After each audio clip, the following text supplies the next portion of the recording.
Gente boa, você sabia que quando Deus criou a mulher, ele já tinha um propósito para ela? E é sobre isso e muito mais que nós vamos falar aqui no Bonicast. E eu quero te dar as boas-vindas. Você, meu amigo, minha amiga, é bem-vindo ao Bonicast. Se é a primeira vez, se inscreva no canal, esteja atento aos nossos episódios que tem uma relevância muito grande. Sempre temos aqui nas nossas cadeiras pessoas que contribuem e muito com as nossas vidas, que já têm feito isso. Se inscreva no canal, compartilhe esse episódio com alguém que você ama, porque está incrível. Pode acreditar. E hoje nós recebemos aqui no Bonicast uma mulher incrível, que ela é formada em letras, também em psicologia, especializada em terapia cognitiva comportamental, famosa pela sigla TCC, terapeuta familiar, tem especialização em psicopedagogia, está se especializando em neurociência, psicopatologia e comportamento. É casada há 30 anos com o Fábio Cosme. O Fábio, ele é bispo da Igreja Metodista na região do Amazonas, Rondônia e Pará. É mãe da Madeleine, que tem 21 anos, natural de Pariquera-Sul. Pariquera-Sul, tá certo? Isso. Desculpa o pessoal aí de Pariquera-Sul, é um nome diferente. Pariquera-Sul, interior de São Paulo. Rosângela de Andrade Silva. Bem-vinda, Rosângela, ao Bonicast. É uma alegria te receber aqui no nosso podcast. Obrigada pelo convite. É uma alegria também estar aqui com você e poder compartilhar, né, com vocês um pouco daquilo que Deus colocou no meu coração sobre a mulher. Uhum. Muito bem. E antes de nós falarmos da mulher e do livro que ela está lançando aqui no nosso podcast, eu quero que você, Rosângela, se apresente, né? Para quem não te conhece, conte um pouco para nós quem é a Rosângela. Bom, a Rosângela, como o Boni já falou, eu nasci na cidade de Pariquera-Sul, interior de São Paulo, cresci ali e ali conheci meu esposo, que é o Fábio, e de lá nós saímos em missão para pastorear a igreja. Hoje ele é bispo da Igreja Metodista. Estamos casados há 30 anos, tivemos uma filha linda, maravilhosa, a Madeleine. Sim. E continuamos na missão, hoje na 9ª região eclesiástica da Igreja Metodista, que é o norte do Brasil, Rondônia, Amazonas e Pará. E você já nasceu num lar cristão, se converteu depois? Como que é? Sim. Eu digo que eu tive um privilégio de nascer num lar cristão. Meus pais já eram cristãos quando eu nasci, eles me levavam, né, à igreja desde pequena, escola dominical. E ali na escola dominical nasceu um desejo no meu coração de ser missionária. Eu queria muito ser missionária e ser professora. E por isso minha primeira formação é letras. Sim. Chegou a exercer? Não cheguei a exercer. Logo fui para o ministério junto com meu marido e ali... Exerceu de outra forma. Exerci, né? De outra forma. Professora espiritual ali de muitas mulheres. Sim. Principalmente em Rondonópolis, que foi onde eu conheci você e o Fábio, né? Sim. E que foram muito importantes na nossa vida, no nosso ministério. Deus abençoe a vida de vocês cada vez mais. Amém. E a psicologia, né? Essa paixão pelo comportamento humano, de onde que surgiu essa decisão? Olha, na verdade, eu sempre, desde a minha adolescência, eu via pessoas vinham pedir aconselhamento. Eu me lembro de um episódio que é bem interessante para mim, que eu tinha meus 16, 17 anos de idade, quando um casal, mais de 20 anos de casado, eles me chamaram na casa dele para eu aconselhá-los.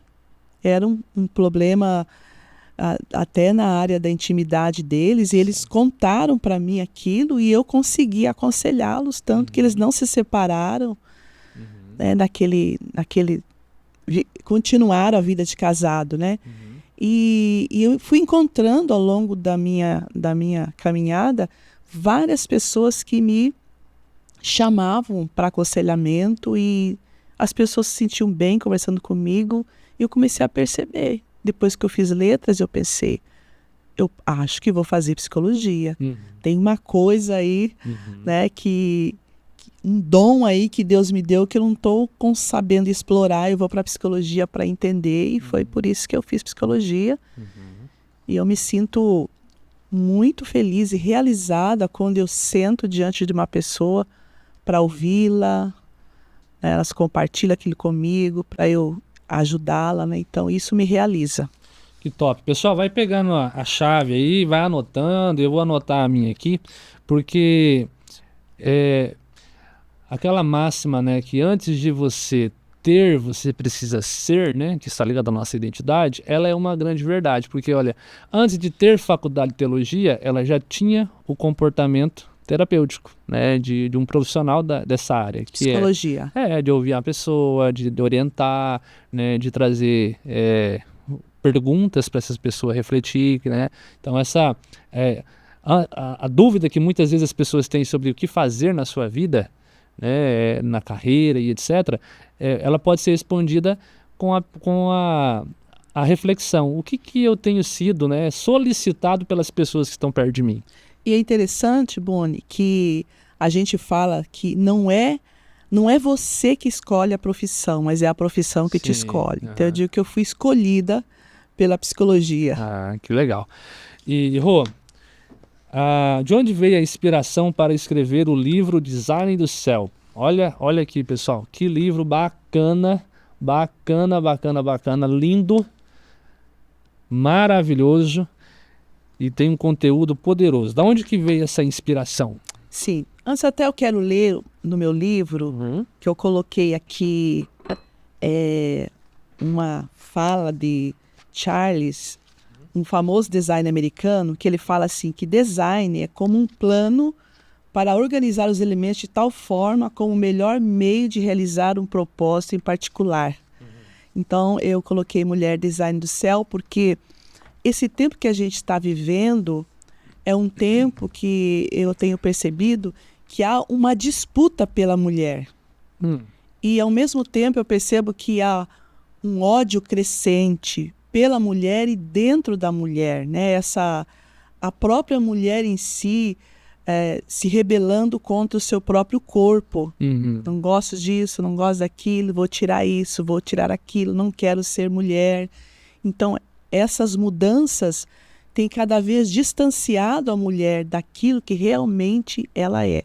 E também a gente vive num tempo onde a sua verdade é absoluta, a minha verdade é a minha verdade, a sua verdade é a sua verdade.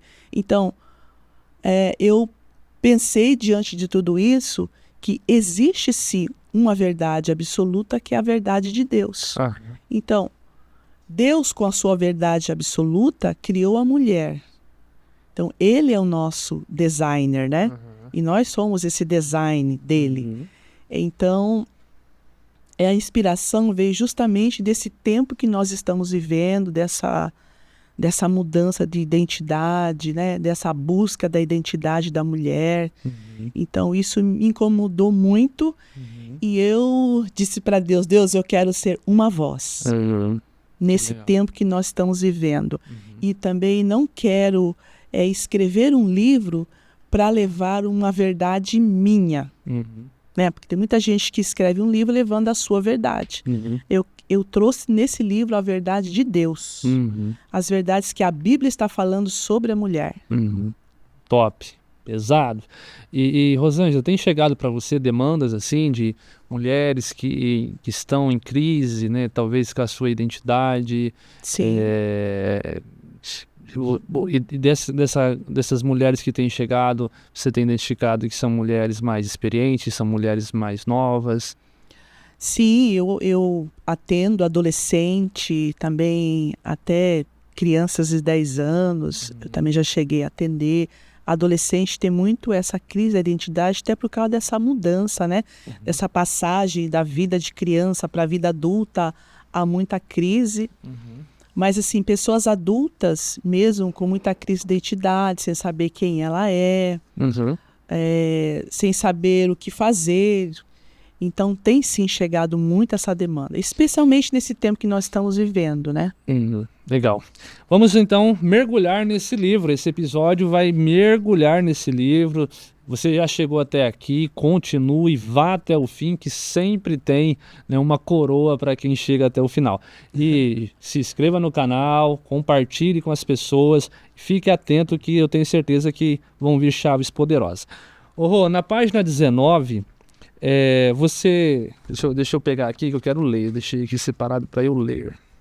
Na página 19 você diz assim: se prestarmos atenção ao nosso redor, veremos um ódio crescente contra a mulher e dentro da mulher. Eu gostaria que você falasse um pouco mais sobre isso, desse ódio que você identifica que tem crescido dentro da mulher. Sim, a questão, né, da mulher em si, que se a gente olhar a história, né, a gente olhar a história da mulher, a gente vê uma mulher que ela se casava, ela tinha seu esposo, a sua família, Sim. e ela era acolhida, protegida por aquele homem, ela olhava aquele homem como um protetor, como alguém que era o provedor da casa, né? O pai que protegia os filhos, a ela mesma. E assim, esse ódio crescente, ele começou bem pequeno, quando algumas mulheres insatisfeitas consigo mesma, com a sua situação, casos isolados, né? De mulheres que estavam insatisfeitas no seu casamento. Então elas fizeram desse olhar delas, dessa insatisfação, esse próprio ódio que foi nascendo no coração delas, elas fizeram disso uma ferramenta e levantaram através disso uma bandeira e trazendo isso, levando isso para outras mulheres. Então, assim, a mulher tem uma coisa que é muito interessante, né? Isso é algo que veio de Deus, né? Deus nos criou assim. A gente consegue entrar nas dores das outras mulheres. Então, se uma mulher fala, grita, está acontecendo isso comigo, a tendência de nós mulheres é acolher aquela mulher e esse movimento crescer. Então, assim, há um ódio contra a mulher, e quando eu falo um ódio contra a mulher, esse ódio, em primeiro lugar, é algo maligno. Né? O próprio diabo, ele tem um ódio contra a mulher. Porque até essa foi a maldição que Deus deu para a serpente no jardim, quando ele falou, olha, você vai, da semente da mulher vai vir que você vai ferir o calcanhar, mas vai pisar na sua cabeça. Então, da mulher saiu um que veio e pisou na cabeça de Satanás. Então, há um ódio, mesmo esse ódio que lá no Jardim do Éden, né, Satanás já teve esse ódio, essa inveja da mulher, esse ódio ainda cresce, porque o maior movimento de mulher hoje, né, que faz um barulho muito grande, é o movimento feminista. Então, ao mesmo tempo que esse movimento, ele traz algumas coisas e bate em cima de algumas coisas que é a favor da mulher, mas na verdade é totalmente contra a mulher, né? Porque tira a mulher do papel dela. Certo. E no capítulo 1 você fala sobre o darwinismo, e você chama o darwinismo de teoria maligna e mentirosa. Por que o darwinismo é uma teoria maligna? Porque ele ensina, né, que os nossos antepassados não são divinos, mas que vieram do macaco. Né? Então, essa teoria de Darwin, eu coloco aqui no meu livro, ela trouxe uma mentalidade extremamente destrutiva à dignidade humana, porque até antes disso não tinha essa questão, por exemplo, do negro ser o macaco. Quem trouxe isso? Né? Essa teoria do darwinismo, a história conta, né? Uma vez alguém, por exemplo, um americano esteve na África e ele fez essa comparação do africano com o macaco. Então isso explodiu na América, né? Então o darwinismo, ele destruiu também a dignidade humana, porque ele diminuiu o homem, que é um ser que foi criado segundo a imagem de Deus, a um animal. Então, o que aconteceu? Aconteceu que, vamos dizer, a pirâmide ali colocou o homem no top da pirâmide animal, né? Certo. Então, assim, nos reduziu vindo de um ser divino para um animal. Então, é uma mentira. Nós não somos um ser animal racional. Nós não somos um animal racional. Nós somos um ser que somos imagem e semelhança de Deus. Então, essa é a grande mentira do darwinismo. Caraca, tá pegando a chave aí, gente. Pesado, pesado, pesado. E na página 24, o tópico: Deus cria um lugar de delícias. Hã? Deus cria um lugar de delícias. O que é esse lugar? Onde é esse lugar? Sim, o meu livro vai contando, né, desde quando Deus criou o homem e os colocou no jardim. E assim, uma coisa que é lindo, né, a gente vê como Deus ele planeja tudo. Deus, antes de colocar a mulher no jardim, ele criou o jardim para ela. Ele criou os animais, criou as árvores, criou o alimento, né? Antes de colocar aquela mulher. Então, Éden, a palavra Éden significa delícia. Então, por isso que eu coloco que Deus cria um jardim de delícias. Porque é um lugar maravilhoso, onde o homem tinha tudo que ele precisava para sobreviver. E vamos dizer, tudo muito saudável, né, Boni? Não tinha refrigerante, por exemplo. Ei. Tinha água boa, comida boa. Vai cair agora as ações das marcas de refrigerante, hein?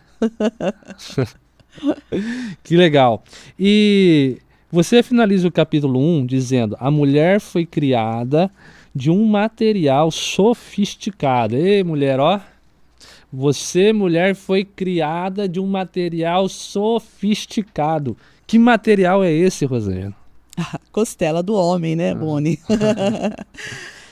Porque eu coloquei isso, porque o homem, quando a gente lê lá em Gênesis capítulo 1, o homem ele foi criado fora do jardim. Então Deus ele desceu, pegou o barro e ali ele formou o homem. Ele foi criado fora e Deus criou o homem fora e colocou dentro do jardim. Deixa eu abrir um parênteses aqui. Sim. É por isso que a gente tem que entender que o homem ele é muito para fora da casa. Ele pensa fora da casa. O homem é para conquistar. Essa é a vocação do homem. Ele é conquistador no trabalho, é lutador, né? Desbravador, né? E a mulher foi criada dentro do jardim. Por isso que a mulher é mais para dentro. Cuidado com a casa, com os filhos. Então, porque essa é a maneira como Deus nos criou. Então, depois de Deus criar o homem, né? Que Deus faz o homem dormir. E uma coisa legal que eu coloco no meu livro, né? Enquanto o homem dormia, Deus estava criando algo maravilhoso para ele. Olha que chave legal, né? Enquanto a gente dorme, a gente descansa em Deus, a gente confia em Deus, Deus começa a criar algo novo e maravilhoso para você. Amém, eu creio nisso. E a mulher foi criada desse material mais sofisticado, que eu falo que é a costela do homem. Que, embora a costela por fora, o osso é duro, mas dentro é uma massa mole. Por isso que um dos significados do nome mulher significa suavidade. Porque a mulher foi criada desse material mais sofisticado, que é a costela, e essa parte mais suave, mais mole da costela. Caraca, é forte isso. No capítulo 2, o seu capítulo 2, ele tem como título A Manifestação da Imagem de Deus na Femininidade. Eu fiquei pensando, será que Deus é feminino? Como que é isso, Rosângela? Primeiro, até eu coloquei aqui, carregar a imagem de Deus é representar Deus na terra para o restante da criação. É forte, né? Sim, muito. Então, a gente representar Deus na terra para o restante da criação. O homem, ele representa Deus na terra com toda a sua masculinidade. com a força que o homem tem. Como eu falei, esse homem que conquista, que vai, que luta pela família, né? A mulher, ela traz essa imagem de Deus através de toda a sua feminilidade. E eu até coloquei aqui no meu livro, que é bem legal, que a mulher, quando Deus criou a mulher, ela criou a mulher como ajuda e socorro. Quando a Bíblia fala que a mulher é uma auxiliadora, Sim. a Bíblia ela não está diminuindo essa mulher, porque a gente tem uma ideia, nós brasileiros, né? Auxiliar é aquele que está aqui, né, submisso ao chefe, por exemplo. Inferior. Né? Inferior. Então, não é essa a ideia de auxiliadora, mas a ideia de ajuda e socorro. É aquela mulher que está do lado do homem, caminhando com o homem e trazendo uma estrutura para esse homem também. Sim. E uma coisa que é interessante, que a imagem de Deus, ela se manifesta no total nesse relacionamento homem-mulher. Ela se completa nesse relacionamento homem-mulher. Mas não vou aprofundar ali para a gente não chegar. Vamos falar da mulher agora. Por exemplo, Boni, uma coisa interessante. Se a gente olhar no corpo da mulher, o corpo feminino, o corpo feminino, ele traz marcas do caráter de Deus. Certo. Né? Então, é uma maneira de também Deus se manifestar, a imagem dele se manifestar nesse corpo feminino. Por exemplo, o útero da mulher. Tá. No útero da mulher, o caráter de Deus é manifestado através da compaixão, porque Deus é um Deus de compaixão. E o útero da mulher é aquele lugar onde ela acolhe um ser. Né? Ela é toda preparada para acolher essa criança. Então, mostra a compaixão de Deus. O útero da mulher, através da gravidez, ela mostra essa compaixão de Deus pelo ser humano. Que é um útero que acolhe, é um útero que alimenta.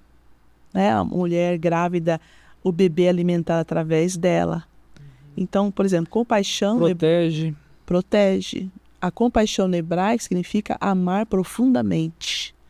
Uma mulher grávida, se ela está bem emocionalmente, ela ama essa criança profundamente. Né? Ela pode atacar essa criança até matar ou no aborto se ela não está bem emocionalmente. Mas se ela é uma mulher que está bem emocionalmente, ela vai acolher essa criança.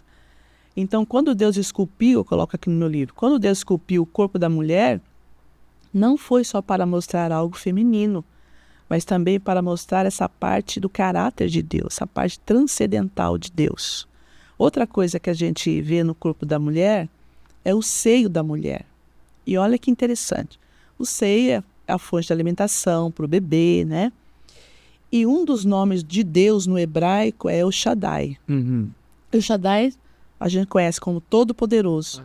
Mas além do o significado Todo-Poderoso, El Shaddai significa aquele com múltiplos seios. Então está falando de um Deus que ele está comprometido com a nossa alimentação, com o nosso cuidado. Seios fala de alimentação, de cuidado, de relacionamento, de intimidade também. Proximidade. De proximidade, né? De relacionamento. Você vê a criança, quando ela a mãe está amamentando a criança, o bebê está olhando para onde? Para o rostinho da mãe. Sim. Né? Sim. É essa proximidade. Então, esse Deus que alimenta, é esse Deus que, quando a gente se permite ser alimentado por Ele, a gente está olhando nos olhos dele. E que também traz o afago, né, o aconchego. Exatamente. Quando a gente está... Vou falar por mim, né? Quando eu estou um pouco cansado, abatido, fadigado, estressado, e que eu abraço a minha esposa, que eu encosto a minha cabeça, né, no peito dela, na caixa torácica dela, querendo ou não, é como se estivesse sendo acolhido, né? Sendo afagado aqui, né? Protegido aqui. Realmente é algo diferente, esse tipo de... Por isso que eu falo, para você falar do afago, eu falo dos braços da mulher, né? Tá. Que fala desse Deus que abraça. Você acabou de falar da sua esposa quando te acolhe, né? É isso que acontece é o que Deus faz com a gente. E por isso que esse braço da mulher, e é interessante, Boni, que há uma diferença, quando a mulher pega um bebê, há uma diferença nessa parte do nosso braço com a parte do braço do homem. Se você colocar o braço do homem, ele fica mais separado aqui, né? O braço da mulher, ele fica mais junto, é justamente para acolher esse bebê. Caraca. Ela já tem isso, ela já traz isso no corpo dela. Então tá falando isso que falou, do afago, dessa proteção, eu trago para perto de mim. É isso que Deus faz. Então, essa manifestação, uma maneira dessa imagem e semelhança de Deus se manifestar literalmente no nosso corpo, de mulher. Top. E no capítulo 3, você menciona a beleza de Eva. Você sabe, mulher, qual é a beleza de Eva? Se tivesse uma enquete aqui agora, será que você acertaria? Vou até dar um tempo aqui para você pensar. Qual será a beleza de Eva? E eu fiquei curioso, né? Mas quero que você revele para nós aqui. Qual era essa beleza? Se a gente pensar, né, que Deus criou Eva segundo a sua imagem e semelhança. Então, ela tinha algo do pai, não tinha? Certo. Eu até coloco no livro assim, se nós fôssemos visitar Eva, né, após ela ter nascido, a gente ia olhar para Eva e olhar para Deus e falar, nossa, ela é a cara do pai. Então, essa é a beleza de Eva. Por exemplo, se a gente lê Apocalipse, coloquei no meu livro, capítulo 4, versículo 3 e 6, João, ele teve uma visão, assim, maravilhosa de Deus que ele foi tentando colocar em palavras, quando ele fala, aquele que estava sentado era de aspecto semelhante a jaspe, sardônico, né? Ele estava todo envolvido em um arco-íris, esmeralda. Diante do trono havia algo parecido com o mar de vidro, claro como cristal. Então ele fala de várias pedras preciosas para tentar descrever Deus. Se Eva sendo filha de Deus, ela ia manifestar toda essa beleza. Uma beleza sobrenatural. É uma beleza perfeita, né, que se perdeu, né, com o pecado. Mas Eva era uma mulher bela. Uau! Caramba. E tem uma parte aqui do livro, na página 51, você fez uma afirmação que eu falei, cara, isso daqui... Vamos ver. Isso daqui pode trazer E escreveu grandão, ó. Eva trouxe morte ao jardim. O que isso significa, Rosângela? Como assim... de onde você tirou essa afirmação que Eva trouxe morte ao jardim? Porque Eva, ela foi criada para trazer vida. Vida, tanto para o marido dela no relacionamento, como ela também iria ter filhos. Né? Deus criou Adão e Eva porque Deus... O que Deus queria? Relacionamento, e Deus queria uma família. Então, se não tivesse havido o pecado, não tivesse sido expulso do jardim, nós teríamos uma humanidade perfeita. Sim, também entendi. Era isso que Deus queria. Então, Eva foi criada para trazer vida, tanto para o marido, a beleza do jardim, e iria dar luz a filhos. Mas ela trouxe a morte quando ela deu ouvido à serpente. A serpente enganou Eva, e como Eva ficou tão absorvida com a fala da serpente, ela não prestou atenção que a proposta da serpente em ser igual a Deus, Eva não precisava daquilo. Eva já era igual a Deus, ela não era Deus. Sim. Adão e Eva não eram deuses, mas eles eram parecidos com Deus. Sim. Ele já tinha, o que a proposta da serpente não tinha sentido. Sim. Porque eles já eram. Sim. Mas a serpente trouxe uma dúvida. E E eu coloco no meu livro, né, que a dúvida é como um cupim. Porque o cupim, ele pega na madeira devagar, né? Pode demorar anos, mas a madeira vai se destruindo tudo por dentro, vai ficando oco. E a dúvida, ela faz isso também. Então, quando a serpente questionou Eva, né, por que de não comer do fruto, então, como a Eva deu ouvido à serpente, então aquilo trouxe eu creio, uma dúvida devastadora. Esse Deus está escondendo algo de mim. E quantas das vezes nós, né, trazemos uma dúvida, nós permitimos que uma dúvida fique dentro de nós e a gente questiona, será que Deus me ama mesmo? Não é? Sim.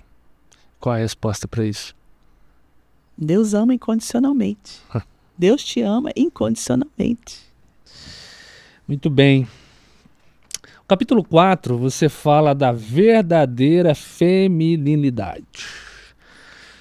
Qual é, Rosângela, a verdadeira feminilidade?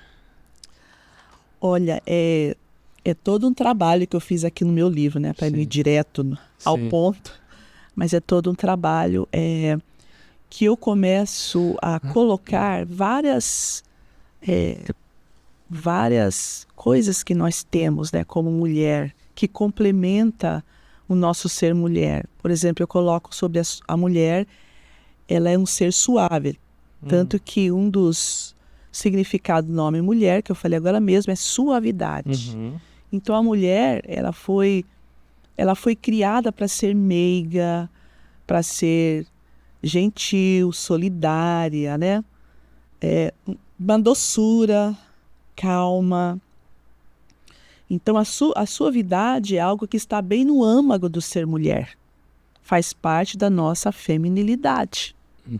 Outra coisa que eu coloco no meu livro, que é o ser feminina, é essa mulher ser responsiva, né? A mulher é muito responsiva no sentido que ela responde a um pedido de ajuda, por exemplo.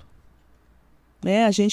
Nós mulheres temos muito isso, a gente senta para conversar num consultório médico, esperando ali ser chamada no consultório médico, consultório dentário, a gente já faz amizade com outra mulher, a gente já, conforme a mulher vai contando algo dela, a gente já dá um conselho, a gente já dá um número de telefone, né? Então a mulher é muito responsiva. Isso é da feminilidade, isso faz parte da nossa feminilidade. Voltando à suavidade, né? Hoje, as mulheres são ensinadas a serem mulheres duronas, que ser suave, isso, né? Não fale isso, porque a gente tem que ser durona. Então a sociedade tem ensinado as mulheres a ser duras. Por isso que muitas mulheres às vezes não fluem no seu jeito de ser feminina, porque elas querem ser algo que elas não são. Quando você fala que a sociedade ensina a mulher a ser durona, é a sociedade mesmo, tipo, o homem e mulher, né, isso vem de ambos, ou isso vem de uma parte da sociedade que são as próprias mulheres? As próprias mulheres, né? É uma cultura que vem vindo desde a década de 60, né? Porque, falando novamente do movimento feminista, o movimento feminista tem duas coisas principais que eles batem, né? Que não é bom ser mulher e que todo homem bate nas mulheres. Então, quando eu falo todo, eu estou generalizando. Então, por exemplo, estou casada há 30 anos e nunca meu marido nem levantou a mão para dizer eu vou te bater. Então, meu marido está fora do todo. Vamos dizer assim. Eu sou mais um. Você é mais um. Então, todo homem bate em mulher? Claro que não. Então, a gente não pode generalizar algo que acontece com muitas mulheres. Sim, a violência contra a mulher existe, é real. E se você, mulher, está passando por essa violência, você procure ajuda, denuncie a pessoa e busque ajuda. Então, a mulher, por isso que eu falo, né, que por conta disso, dessa generalização, muitas mães desde pequena, que eu conheço pessoas que eu atendi e que eu atendo, que falam assim, olha, não dependa de homem. Sei. Sim. Não dependa de homem. Então, vai trabalhar, vai fazer sua carreira, não dependa de homem. Então, muitas mulheres, elas acabam, assim, sendo tão duras na vida, porque não quer depender de homem, são infelizes. Então, por um lado, Rosângela, ainda que a gente não tenha uma sociedade onde os homens dizem, né, de forma literal, mulheres sejam fortes, né, duronas, generalas, né, talvez nós homens temos uma parcela significativa de responsabilidade nisso, quando nós homens não assumimos o nosso papel devido de protetor, provedor, porque muitos homens, por ter sido duros, insensíveis, inflexíveis com suas esposas, tiveram filhas que tendem, né, a abraçar o movimento feminista. Por quê? Porque a mulher, ao falar para a filha o que está vivendo com o marido e a filha ver também o que o pai está fazendo com a mãe, Sim. fortalece esse pensamento. Exato. Cara, eu não posso depender de homem, porque se for para eu depender de homem, como minha mãe depende do meu pai, como ela come na mão do meu pai, como meu pai faz com ela, então eu tenho que ser diferente. Né? Então, Sim. a hora que eu te fiz a pergunta, de verdade, eu fiquei assim, será que isso não é coisa da mulher com a mulher? Aí você disse sim, tal. Mas agora aqui na tua resposta, eu falei, peraí, tem uma parte nossa, né? Falar aí com os cueca agora. Tem uma parte nossa aí de responsabilidade. Nós somos o exemplo que os nossos filhos vão seguir, seja aí um menino ou uma menina. Né? Os medos que eles vão ter, a conduta que eles vão adotar para si diz muito da forma como a gente lida com eles. Né? E talvez um braço daí forte que endossou toda, né, esse movimento acontecer foi de muitos homens que não se comportou da forma devida. Sem dúvida, isso mesmo. Agora também, por outro lado, tem mulheres, né, que elas não querem, às vezes nunca foram violentadas e nem tiveram um pai, assim, não tiveram um pai violento, mas também Sim. não tão próximos, né? Que elas também querem ter essa aventura de vida. Sim. E também se colocam nessa posição, né? Mas isso que você falou é isso mesmo que acontece. Eu acho que tem situações que acontecem, Rosângela, que nós temos pessoas que aderem àquele viés por ser uma vítima. Sim. E tem pessoas que aderem ao mesmo viés, embora não sejam vítimas, mas é uma tendência, é uma moda, é o que vai facilitar a minha aceitação, é eu ser aceito, é o que vai me fazer ser popular, é Exato. O que vai me fazer ser visto, e aí acaba não ponderando muito e acaba entrando também na onda, né? Exato. Em vários, vamos dizer assim, de vários assuntos, né? Não é só nessa questão, né? Sim. Muito bem. Você destina 2 capítulos, né, do seu livro para falar sobre a feminilidade ferida, né? O capítulo 5 e 6, você fala sobre a feminilidade ferida. O que é essa feminilidade ferida? Por que 2 capítulos, né, que você dedicou para falar sobre esse assunto? Porque muitas mulheres, elas fizeram da dor delas uma bandeira, levantaram uma bandeira com a dor delas. Como você falou agora mesmo aí, tem muitas mulheres que não que elas viveram uma violência e tal, mas elas quiseram fazer algo, né, com relação ser alguém, ou talvez uma mulher mais independente e tal, e fez disso uma dor. E algumas mulheres na história aconteceram isso. Não foram mulheres que foram traídas pelo marido, não foram as mulheres que viveram violência dentro de casa, mas foram mulheres que elas tinham desejo de ter, e algumas já começaram a ter relacionamento com outros homens fora do casamento. Então elas fizeram disso uma bandeira. Não, que toda mulher deveria experimentar isso, que ser dona de casa é ruim, né, que ser esposa é ruim. E no meu livro eu coloco uma mulher que é muito famosa, que é a Simone de Beauvoir. Simone de Beauvoir, ela é uma francesa, que ela nasceu num lar cristão, mas ali dos seus 8, 12 anos, ela já sentiu que ela era bissexual. Isso quando? Qual que é a... Simone de Beauvoir, o ano de 1908 que ela nasceu, até 86, 1986 ela morreu. 1908? 1908. Já... E o que ela escreveu no livro? Ela escreveu um livro chamado Segundo Sexo, ele é muito famoso, aonde ela coloca que Deus, ele criou o homem como o primeiro sexo, porque Deus deu mais valor ao homem do que a mulher. Por isso que a mulher foi criada depois. Por isso que a mulher é o segundo sexo. E olha o que ela diz. Que a mulher, que a dona de casa, é um parasita a sugar a vida de outro organismo. A dona de casa não caminha para a criação de algo durável. O trabalho que a mulher faz dentro de casa não é diretamente útil para a sociedade. Não produz nada. A dona de casa é subordinada, secundária, parasítica. Eu pergunto para você, mulher que é dona de casa, você acha que você não produz nada? Não é? Meu Deus. Tudo que a gente é, o seu filho é, o que o marido é o produto da mulher, dona de casa. Né? A maneira como ela cuida do marido, como cuida dos filhos. E essa mulher começa a levantar. Olha, enquanto a família... ela coloca o mito da família. Então, estava começando a desconstrução da família.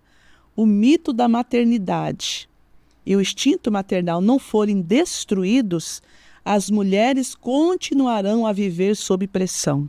Meu Deus. Nenhuma mulher deveria ter autorização de ficar em casa e cuidar das crianças. Tá vendo? Ela é uma dos cabeças do movimento feminista. Olha onde o movimento foi beber. Aonde o movimento feminista foi beber. Então, tire a maternidade da mulher. Não vai existir humanidade. Porque olha a beleza da maternidade. Deus colocou em nós, mulheres, o privilégio de co-criar com eles um ser humano. Não é maravilhoso pensar isso? Como a gente, como mãe, ele deu para nós mulheres essa parceria de criar junto com ele um ser humano. Por isso que ele colocou o útero dentro de nós.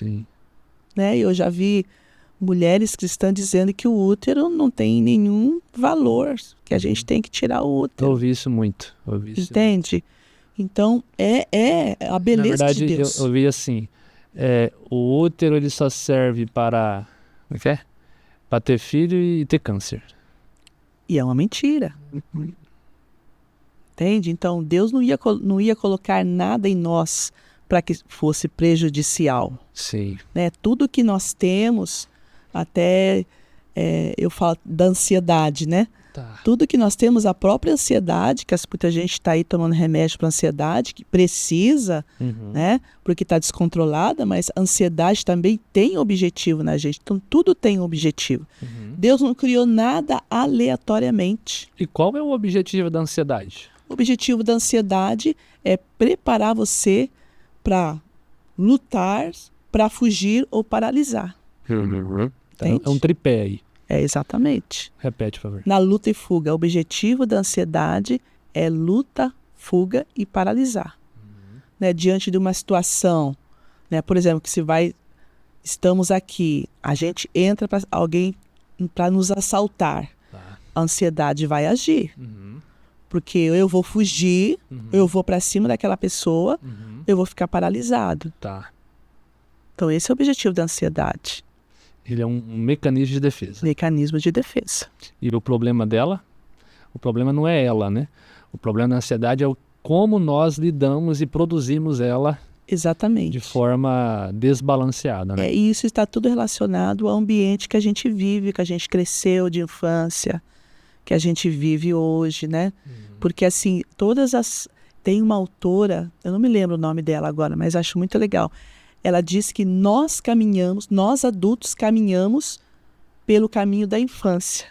Então, toda aqueles padrões de comportamento, sentimento, né, e de pensamento que nós adquirimos na infância, né, então hoje a gente caminha nesse mesmo padrão. Então, quando a gente faz terapia, a gente vai trabalhando isso, a pessoa vai entendendo que aquele padrão que ele tinha, por exemplo, de quando ele enfrenta uma situação, um animal tem fobia de gato, né, que ele corria e chorava, hoje ele não precisa mais correr e chorar. Sim. Porque agora ele é uma pessoa adulta, ele pode enfrentar o gato. Sim. Maior do que o gato. Ele é maior do que o gato. Mais inteligente, ele sabe de tudo que pode acontecer ali, como que ele pode usar. Exatamente. Então, assim, é um padrão de comportamento que a pessoa ainda tem, que só serviu na infância.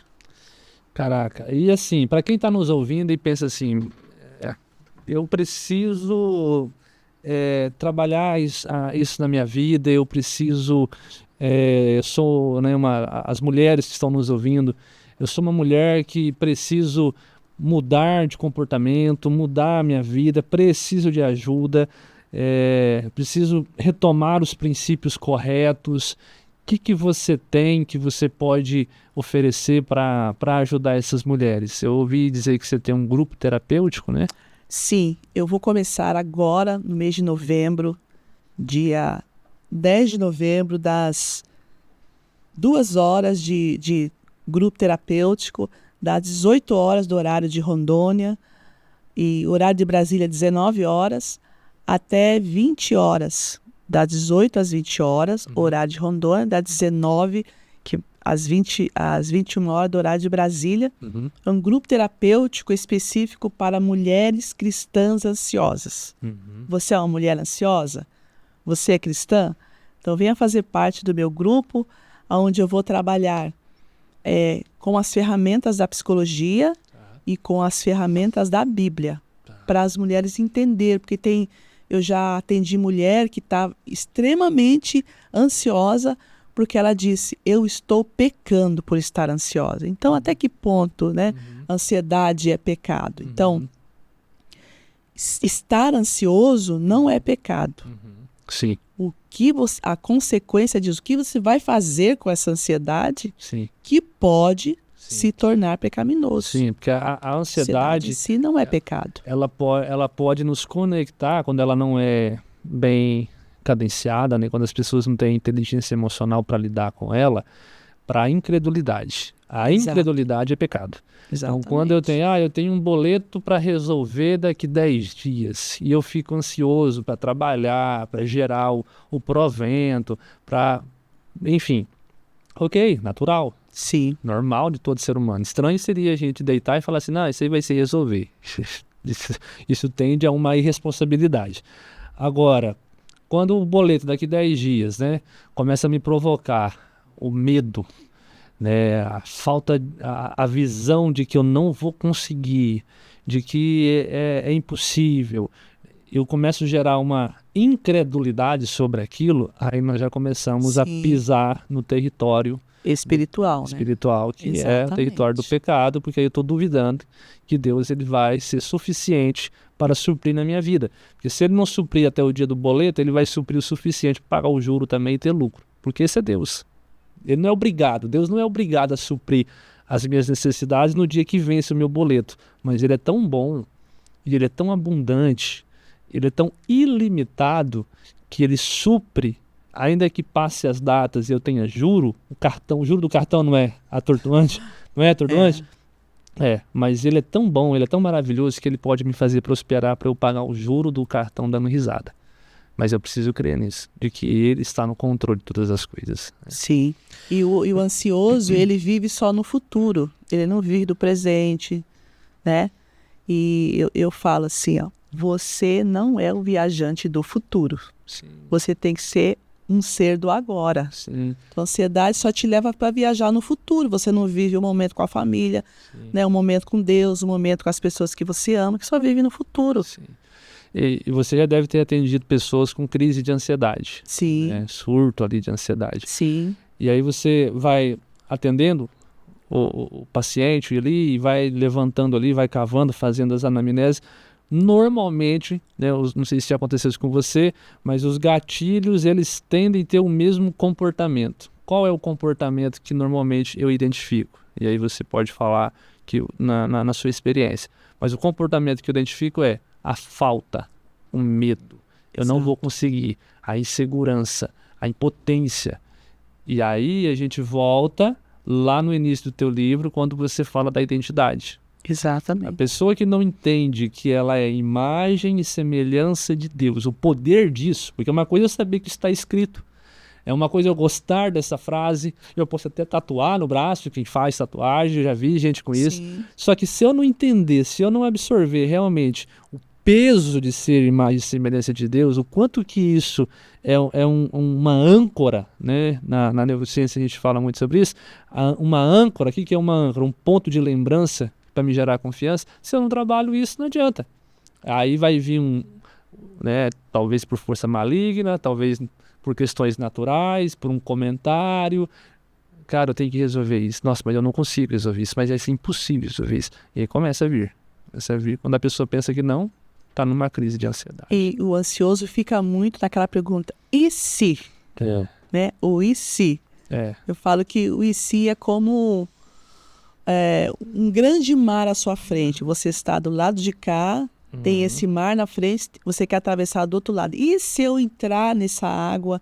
E se acontecer alguma coisa? E se eu afundar?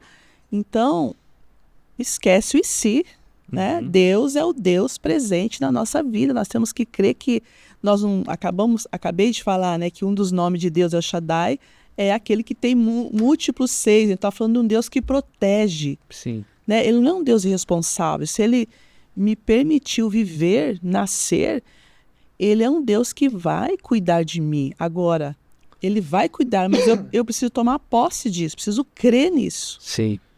Que porque meu relacionamento, nosso relacionamento com Deus tem que ser um relacionamento de parceria. Sim. Eu faço a minha parte e Deus faz a parte dele. Top. Tá anotando aí, pessoal? Tá pegando a chave? Então, vai compartilhando o episódio que nós estamos indo para a parte final e vai ficar ainda melhor. Rô, se a gente buscar na memória, nós vamos ter na Bíblia a Ana foi uma grande mulher. Né? Foi de Ana que surgiu o primeiro profeta, né? O primeiro juiz de Israel. Sim. Se a gente buscar na Bíblia também, eu quero mencionar Maria, mãe de Jesus. Uau! Você imagina, né, grávida do Espírito Santo numa sociedade difícil, né, e ter que afirmar isso e etc, etc. Uma mulher fantástica. Se a gente trazer, né, para a nossa igreja, a Igreja Metodista, nós temos Susana Wesley, que criou ali muitos filhos, teve 19 filhos, ensinou todos a ler, escrever, ensinou teologia, ensinou um monte de coisa para os meninos, passava tempo, 1 hora com cada um, você imagina, né, ter um tempo com cada um, fantástica. E se a gente vem agora, né, para os dias atuais, nós temos também aí Madre Teresa de Calcutá, que também foi uma mulher fantástica, de uma história extraordinária, né? O que aquela mulher fez para a humanidade, né? Enfim, nós temos na nossa igreja as bispas, né, também, que são grandes mulheres. Você menciona no seu livro um assunto, você afirma algo também que vai em choque com o que muita gente fala. No capítulo 7, você menciona que a mulher é um ser frágil, vulnerável. Como que é isso? Você consegue olhar, por exemplo, para Ana, que eu mencionei, para Maria, mãe de Jesus, para a Susana Wesley, para a Madre Teresa, para você que acompanhou muitas mulheres e acompanha até hoje na igreja, na sua vida profissional, e ainda assim tem uma filha, tem um marido, faz tanta coisa, é tão forte, mas também é tão, como é que você afirmou? Frágil e vulnerável. Sim, eu fiz questão de colocar isso mesmo, porque é o que a Bíblia diz. Tá. E como a gente vive num tempo em que a questão da mulher, né, está vindo muito na contramão do que a Bíblia está dizendo. Então, mesmo mulheres dentro da igreja, mulheres cristãs, elas não suportam falar na submissão, na fragilidade, né? Então, por quê? Porque elas estão olhando só por um viés que não é da palavra de Deus.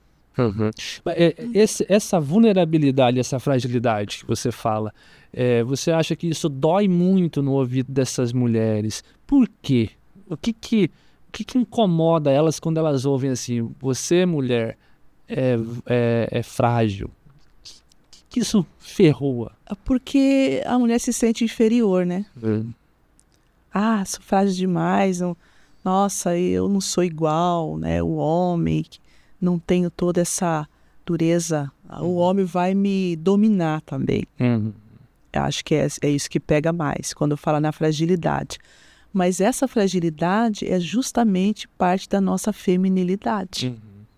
Essa vulnerabilidade faz parte da nossa feminilidade. Por isso que eu coloco aqui no meu livro a passagem de 1 Pedro, capítulo 3, versículo 7, que fala que da mesma forma vocês, marido, honrem sua esposa, sejam compreensivos no convívio com ela, pois ainda que seja mais frágil que vocês, ela é igualmente participante da dádiva da nova vida concedida por Deus. Apesar dela ser frágil, ela é igualmente participante. Então, essa questão da fragilidade não diminui a mulher, não é o segundo sexo, né, a inferioridade, mas é um cuidado, né? Sim. Que o homem deve ter com a mulher, como está falando aqui, Pedro estava dizendo que não é o modo como um homem trata o outro, não deveria tratar a mulher.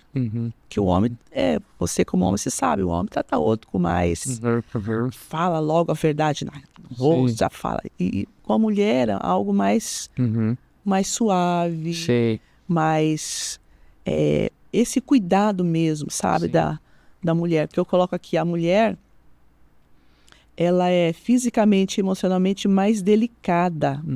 E a mulher é mais suscetível a se magoar. Vamos dizer, tem coisas que você fala para o outro homem, se você falar para uma mulher, você vai magoar. Né? Você pode magoar aquela mulher. Então a mulher é mais frágil nesse sentido, mais vulnerável nesse sentido.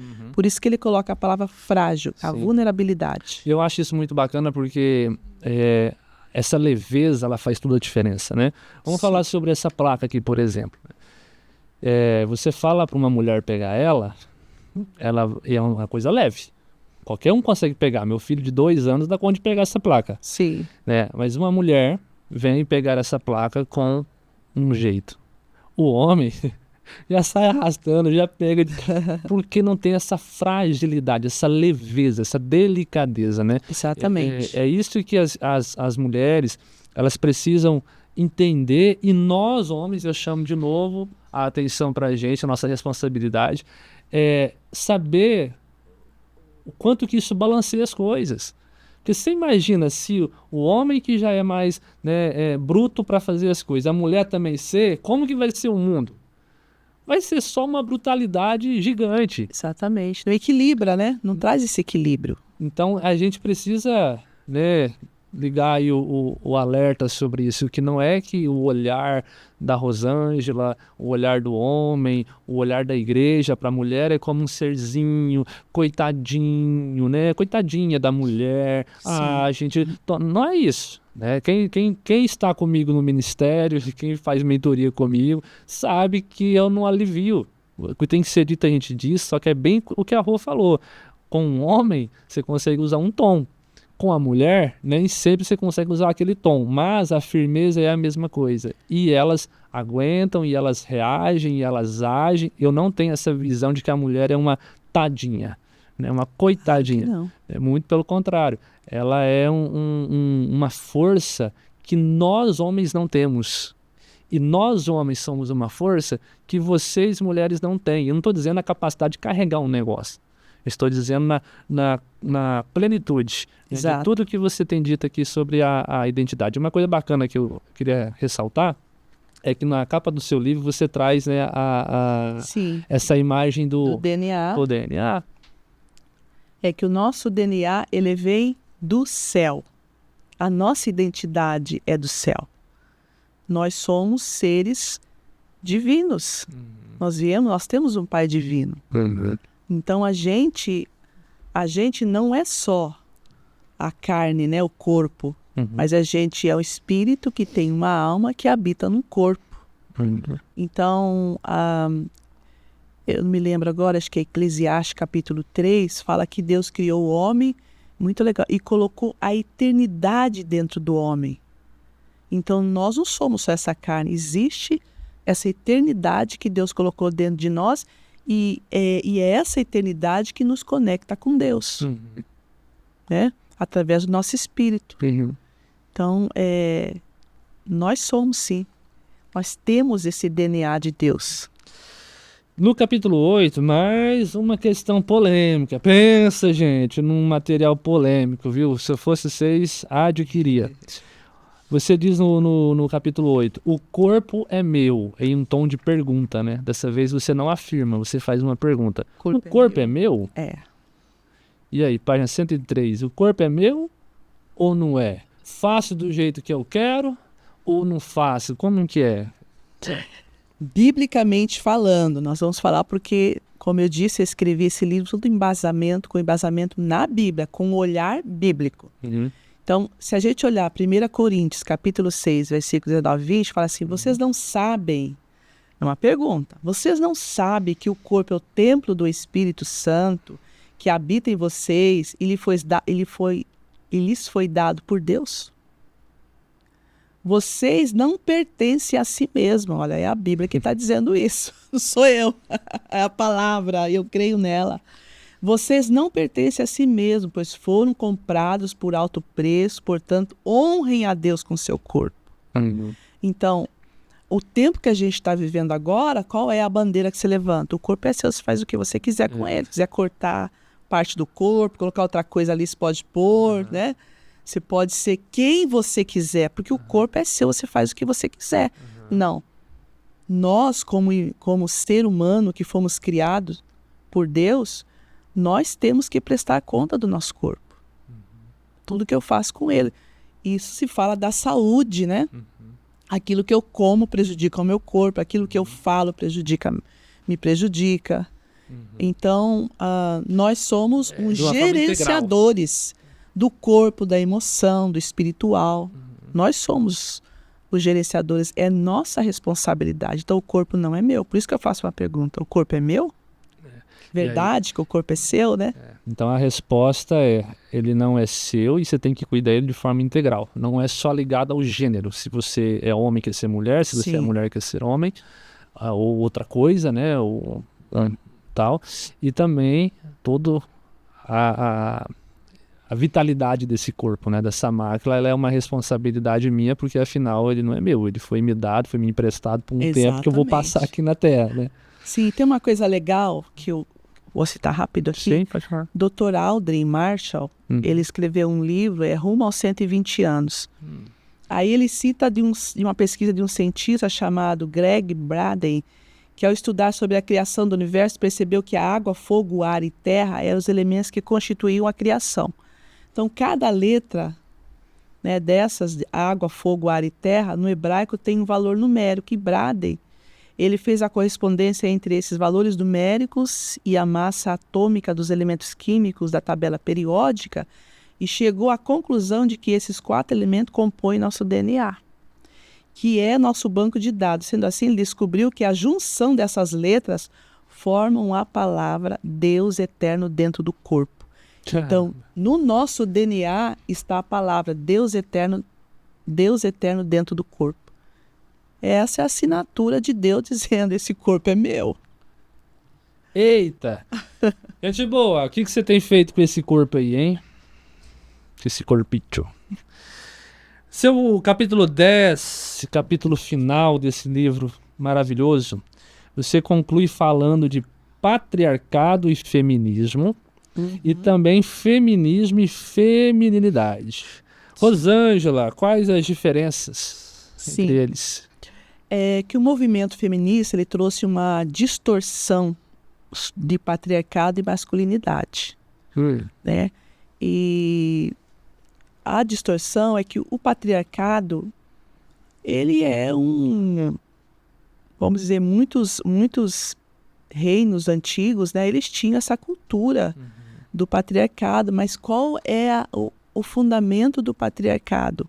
É o homem, ele é um homem forte, ele é um homem guerreiro, ele veio para defender, ele defende a mulher, defende os filhos, ele cuida dessa mulher, ele cuida dos filhos, ele é o provedor, ele é aquele que encaminha os filhos para a vida. Então, a ideia do patriarcado é uma ideia boa, não é uma ideia ruim. Agora, claro, como em qualquer sociedade, tem coisa que dá certo aqui e não dá certo ali, né? Teve muitas civilizações que usaram o patriarcado para oprimir as mulheres. Certo. Então, por isso que aí o movimento feminista pega isso apenas do lado negativo. O marxismo, na verdade, ele distorceu o patriarcado. Até eu quero ver aqui a ideologia marxista, ele vê no papel do pai uma figura de opressão e dominação. Então, Marx, como ele via essa figura de opressão e dominação na figura do patriarcado, ele montou essa teoria. Então, essa ideologia, na verdade, essa ideologia, junto com o movimento feminista, eles trouxeram a crise da masculinidade. Então, por que o movimento feminista só olha para o homem como um homem opressor, né? O homem que é violento, que oprime a mulher em todo sentido? Porque é uma visão marxista, né? Então, feminismo está falando no movimento em si. Feminilidade está falando da mulher. Da natureza da mulher. Da natureza do que a mulher é. Ela possui essa feminilidade. Muito bom. Bom, Rosângela, a gente vai chegando ao fim. Eu queria que você também mencionasse, antes de eu te fazer essa pergunta, Mulher Design do Céu. Sim. Esse título, de onde que surgiu esse título, Mulher Design do Céu? Sim, na verdade, eu comecei eu comecei a escrever esse livro, eu quero até mencionar isso, que ele é a prova, né? E o resultado final de uma promessa de Deus para mim. Em 2016, em Rondonópolis, Mato Grosso, eu fiz uma conferência de mulheres e convidei a Gabriela Lopes, né, que hoje ela é uma pastora muito famosa na mídia, mas antes ela não era famosa como hoje. E a Gabriela Lopes, ela profetizou sobre a minha vida que eu ia escrever livros. E quando nós fomos embora para Rondônia, meu marido se tornou bispo, a Federação de Mulheres, a presidente da Federação de Mulheres, ela me procurou para perguntar para mim: Rosângela, sou nova aqui, eu gostaria de fazer algo diferente do que é feito, tal, você poderia me ajudar? Falei, claro. Você tem alguma ideia? Falei, tenho. E eu fiz em todos os distritos da Dona Região a escola de princesas, onde eu trago mostrando para a mulher de onde ela veio, que ela é uma princesa, que nós somos princesa, porque a gente é filha de um rei, que é Deus. E então eu comecei a escrever esse livro, né, baseado em toda essa conferência que eu também escrevi, e eu ia colocar o nome do livro, Meu Design Vem do Céu. Aí meu esposo, ele falou, não, por que você não coloca Mulher Design do Céu? Aí eu falei, muito legal, gostei desse nome, vou colocar. Aí eu coloquei Mulher Design do Céu e coloquei que é uma perspectiva bíblica sobre a feminilidade. Top. Rosângela, a gente vai chegando ao final do nosso episódio. Falamos, né, sobre o livro, todos os capítulos do livro praticamente. Mas ainda ficou alguma coisa que você gostaria de falar e de repente eu não perguntei e tá no teu coração, tá na tua mente e fala assim, poxa, eu poderia ter perguntado isso para eu falar tal coisa, enfim. Eu acho que nós cobrimos bem o livro, deu para falar as coisas principais. Show de bola. Sobre o livro. Maravilha. Então, gente boa, você que está me ouvindo, Não esqueça de compartilhar o episódio, de deixar o seu joinha aí, mandar para uma pessoa que você ama, as mulheres que você conhece. Nós temos que enviar esse episódio para as mulheres, não só para as mulheres, também para os homens, né? Ouvir esses posicionamentos que eu trouxe aqui, que vai nos ajudar muito a ter uma sociedade mais saudável e frutífera. Rosângela, nós vamos chegar ao final e eu quero que você deixe uma mensagem para as pessoas. Vamos imaginar que Deus ele vai te conectar com todos os povos, nações, línguas, e aquilo que você falar nesse momento será ouvido e entendido por eles, independente da idade. Deus vai fazer chegar e vai fazer compreender. Qual é a mensagem que você deixaria para as pessoas, para os povos, para as nações?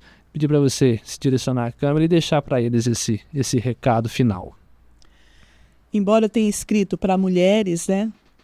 É um livro para que as mulheres se posicionem diante da verdade do céu, de Deus. Também eu falo para mesma coisa para o homem, na sua masculinidade, que você precisa também se posicione com as verdades da Bíblia. Porque quando Deus criou o homem e a mulher, ele tinha objetivo, e a Bíblia deixa isso muito claro, que a Bíblia coloca esse relacionamento de Deus com a igreja, mostrando como deve ser o relacionamento do homem com a mulher. Mas uma coisa que é interessante nós guardarmos, que tudo vem de Deus e é para Deus. Né? Esse relacionamento, essa completude que acontece nesse relacionamento de homem com a mulher, não está falando apenas do homem, é o homem ou é a mulher, não. Tudo é de Deus e vem para Deus. Tudo está falando dele. Então, tudo que você faz como esposo para sua esposa, tudo que você como esposa faz para o seu esposo, tudo isso é para Deus. Porque o objetivo de Deus é que nós vivamos esse relacionamento, que nós estamos sendo treinados aqui na terra, né, como esposa, como esposo, esse relacionamento aqui para a gente entender essa intimidade, essa proximidade que a gente tem que ter cada vez mais com Deus. Muito bom. E quem quer adquirir o livro, onde que ele acha, onde está seu Instagram, como é que está? Olha, o meu livro, ele vai estar na Amazon. Sim. E você pode procurá-lo lá na Amazon. Ok.